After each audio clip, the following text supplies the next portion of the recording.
Terminally ill prisoner Vicky Letele should be released from prison on compassionate grounds, according to a prisoner advocate who says there's a precedent. Vicky Letele, who's in prison for fraud, which transferred from hospital back to prison yesterday, suffering from terminal stomach cancer. It's metastasised, it's right through her body. Earlier this afternoon, Richard Gent told me he fought successfully for terminally ill prisoner Henry Matafeo to be freed from prison in 2005 to die at home.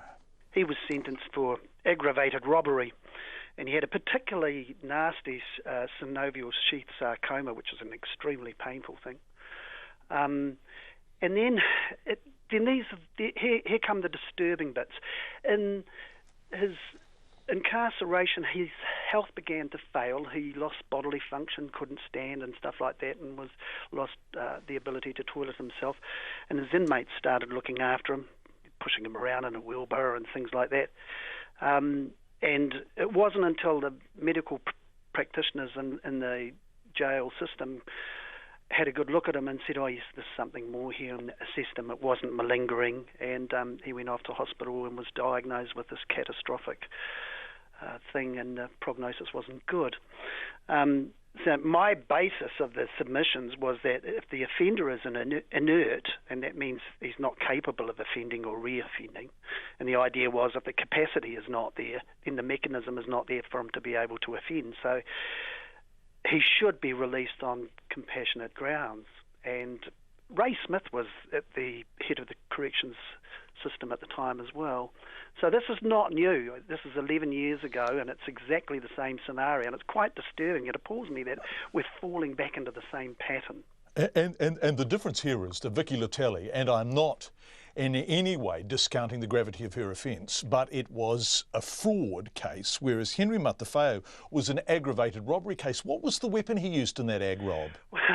Well, actually, it was his brother who was the key perpetrator. He was waiting outside, so was technically the lookout, and he was given some cigarettes and a small amount of money as the result of the takings, as it were. So that was his role. And when I look at Vicky's offending, let's not beat around the bush here. It was an intentional and deliberate deception. It wasn't a mistake. It wasn't in the wrong place at the wrong time.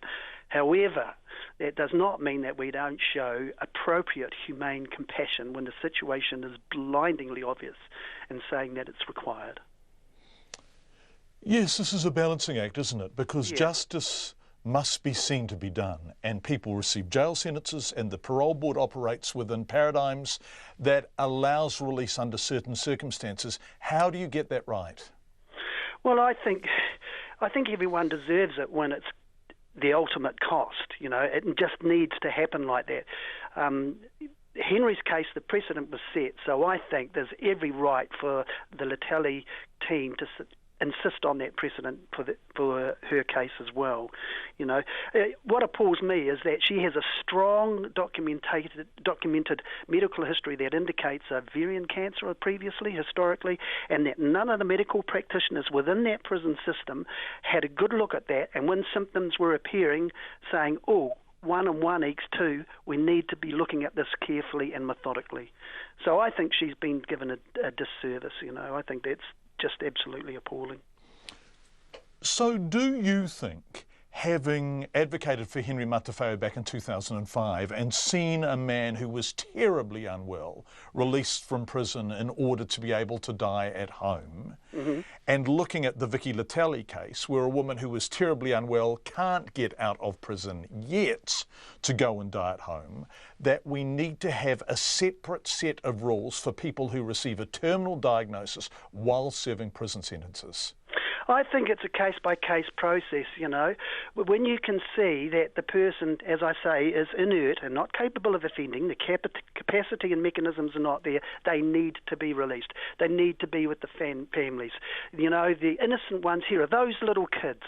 They are innocent. They need to go through this process as organically and naturally as possible in order to be able to get on with their childhood, teenage, young adult lives.